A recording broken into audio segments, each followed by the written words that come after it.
ایرانی وزیر خارجہ عباس اراغچی کا پاکستانی سیاسی و عسکری قیادت سے رابطہ۔ ایرانی خبر ایجنسی کے مطابق ایرانی وزیر خارجہ عباس اراغچی نے نائب وزیر اعظم و وزیر خارجہ اسحاق ڈار اور army chief field marshal Asim Munir سے ٹیلی فون پر رابطہ کیا۔ گفتگو میں خطے کی صورتحال اور جنگ بندی سے متعلق امور زیر غور آئے۔ ایرانی میڈیا کے مطابق ایرانی وزیر خارجہ نے پاکستانی قیادت سے علیحدہ رابطے کیے۔ ایرانی بحری جہاز کو چین کا تحفہ قرار دینے کا الزام بے بنیاد ہے۔ چین نے امریکی صدر کا الزام مسترد کر دیا۔ ٹرمپ نے ایک بیان میں پھر کہا کہ وہ نہیں بتا سکتے کہ چین سے ایران آتے ہوئے پکڑے گئے جہاز میں کیا تھا، یہ ٹاپ سیکرٹ ہے۔ ترجمان چینی وزارت خارجہ نے کہا کہ معمول کی بین الاقوامی تجارت میں رکاوٹیں قبول نہیں، ممالک کے درمیان تجارتی روابط کو متاثر نہیں کیا جانا چاہیے۔ اتوار کے روز خلیج عمان میں امریکی افواج کی جانب سے ایران کے جہاز کو قبضے میں لیا گیا تھا۔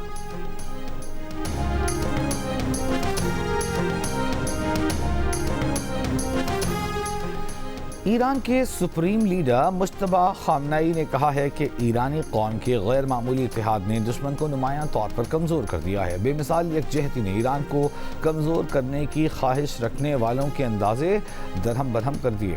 مجتبی خامنئی نے ایرانی قوم کو خبردار کیا کہ دشمن نفسیاتی جنگ سے قومی اتحاد اور سلامتی کو نقصان پہنچانا چاہتا ہے، ہماری غفلت اس مذموم مقصد کو کامیاب نہ ہونے دے۔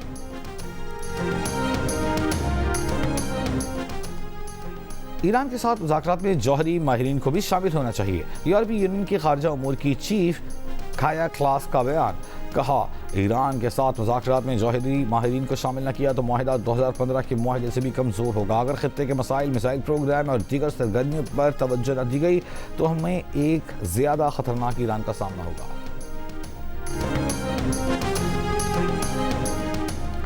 امریکی صدر ٹرمپ نے کہا ہے کہ وہ فوری طور پر بھی ایران سے معاہدہ کر سکتے ہیں مگر چاہتے ہیں معاہدہ ہمیشہ قائم رہنے والا ہو۔ ٹرمپ نے کہا کہ ایران کے خلاف جنگ میں جوہری ہتھیار استعمال نہیں کریں گے۔ ٹرمپ کا امریکی بحریہ کو آبنائے ہرمز میں بارودی سرنگیں بچھانے والی ہر چھوٹی بڑی ایرانی کشتی تباہ کرنے کا حکم۔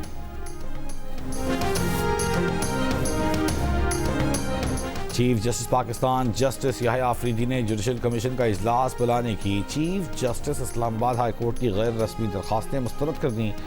چیف جسٹس اسلام آباد ہائی کورٹ کو تحریری جواب میں جسٹس یحییٰ آفریدی نے کہا کہ ججوں کے تبادلے کے لیے کمیشن اجلاس بلانے کی درخواست قبول نہیں کی جا سکتی۔ مخصوص مقصد کے لیے اجلاس بلانا ممکن نہیں۔ بغیر وجہ تبادلہ جج کو سزا دینے کے مترادف ہوگا۔ 9 میں سے 5 ججوں کے تبادلے سے عدالتی نظام متاثر ہو سکتا ہے۔ اسلام آباد ہائی کورٹ میں صوبوں کی نمائندگی ختم ہو جائے گی۔ سندھ سے تعلق رکھنے والے ججوں کی واپسی وفاق کے توازن کے خلاف ہوگی۔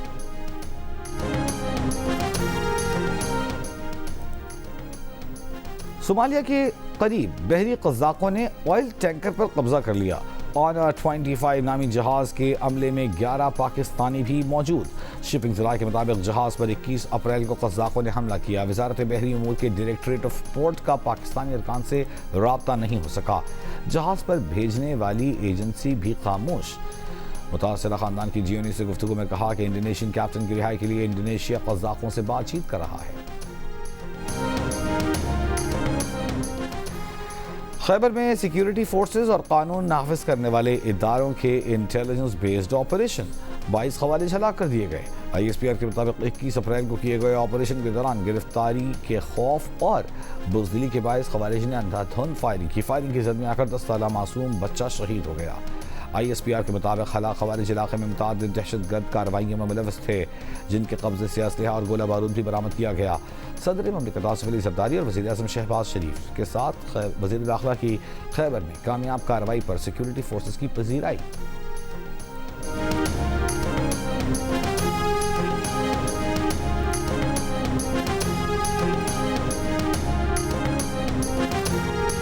پاکستان نے متحدہ عرب امارات کو مزید $1 ارب واپس کر دیے۔ اسٹیٹ بینک کے مطابق گزشتہ ہفتے 2 ارب 45 کروڑ کی ادائیگی کی گئی تھی۔ امارات کی طرف سے ڈپازٹ کرائے گئے 3 ارب 45 کروڑ کی واپسی مکمل ہو گئی۔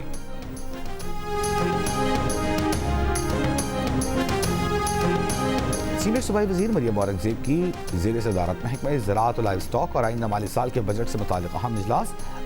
مریم اورنگزیب نے کہا کہ پاکستان کی تاریخ کا سب سے بڑا وزیر اعلیٰ پنجاب گرین ٹریکٹر پروگرام شروع کیا گیا ہے۔ قرعہ اندازی کے ذریعے 22,000 ٹریکٹر سبسڈی پر دیے گئے۔ 2 سال میں زراعت کے بجٹ میں تقریباً 50 ارب کا اضافہ کیا گیا۔ زرعی گوداموں کا نیٹ ورک اور لاجسٹکس کولڈ چین کا نظام مضبوط بنایا جائے گا، جس سے پھل، سبزیاں اور دیگر اجناس محفوظ رہیں گے۔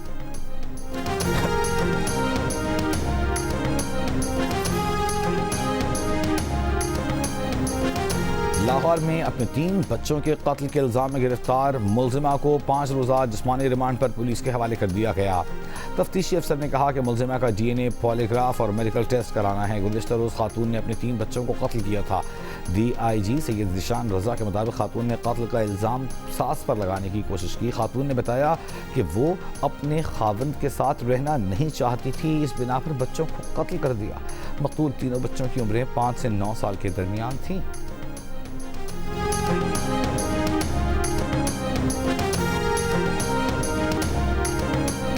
بلوچستان میں ماں اور نومولود کی صحت کے منصوبے کا آغاز۔ وزیر اعلیٰ بلوچستان سرفراز بگٹی کا کہنا ہے کہ 7 اضلاع کے 100 اسپتالوں میں سہولیات کا آغاز ہو گیا ہے۔ منصوبے کے آغاز پر حکومت چین کے تعاون کے مشغول ہیں۔ ماں اور بچے کی بہتر نگہداشت کو یقینی بنایا جائے گا۔ عوام کو بہتر طبی سہولتیں فراہمی یقینی بنائی جائے گی۔ کراچی میں شارع بھٹو پر ڈاکو شہری سے 25 لاکھ روپے لوٹ کر فرار ہوئے۔ قیوم آباد میں شارع سے اترتے ہوئے ڈاکوؤں نے کار سے گاڑی کو ٹکر ماری، یرغمال بنا کر تشدد بھی کیا۔ ڈیفنس ویو میں 5 ڈاکوؤں کی گھر میں ڈکیتی کی کوشش شہری نے ناکام بنا دی۔ شہری نے پڑوسی کے گھر میں داخل ہونے والے ڈاکوؤں کی موٹر سائیکل کو زنجیروں سے باندھ دیا۔ ڈاکوؤں کو فائرنگ کرتے ہوئے فرار ہوئے۔ ایک ڈاکو اسکول سے بچے کو لے جانے والے شخص کی موٹر سائیکل چھین کر فرار ہوا۔ سی سی ٹی وی میں 3 ڈاکوؤں کے چہرے واضح ہونے کے باوجود اب تک کوئی گرفتاری عمل میں نہ آ سکی۔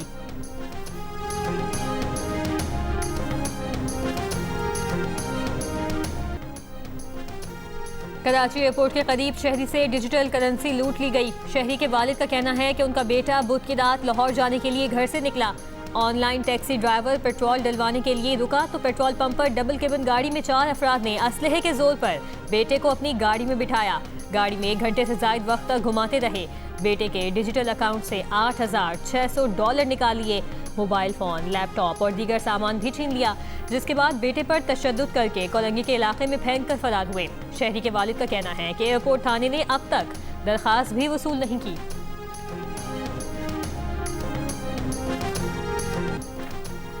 ایران کے جلا وطن رہنما رضا پہلوی پر برلن میں پریس کانفرنس کے موقع پر حملہ۔ نامعلوم شخص نے کیچپ جیسا پیسٹ رضا پہلوی پر پھینکا جو ان کی گردن اور کندھے پر لگا۔ پولیس نے فوری طور پر کارروائی کرتے ہوئے حملہ آور کو گرفتار کر لیا۔ فرانس سے چھوٹی کشتیوں کے ذریعے آنے والے غیر قانونی تارکین وطن کو روکنے کے لیے برطانیہ اور فرانس نے 622 ملین پاؤنڈ کے معاہدے پر دستخط کر دیے۔ میڈیا رپورٹ کے مطابق معاہدے کے تحت برطانیہ فسادات سے نمٹنے والے تربیت یافتہ افسران فرانس کے ساحلوں پر بھیجے گا۔ فرانس لاکھوں پاؤنڈ مالیت والے ڈرون اور 2 نئے ہیلی کاپٹر انسانی اسمگلروں اور غیر قانونی تارکین وطن کا پتہ لگانے کے لیے خریدے گا۔ وزیر داخلہ شبانہ محمود نے کہا کہ فرانس کے ساتھ ہمارے تعاون کے سبب ہزاروں تارکین وطن کو برطانیہ آنے سے روکا گیا ہے۔ اور H B L P S L 11 میں آج حیدرآباد کنگز مین کا مقابلہ اسلام آباد یونائٹڈ سے ہوگا۔ پی ایس ایل کے تمام میچز جیو سپر اور ڈیجیٹل ایپ مائیکو سے براہ راست نشر کیے جا رہے ہیں۔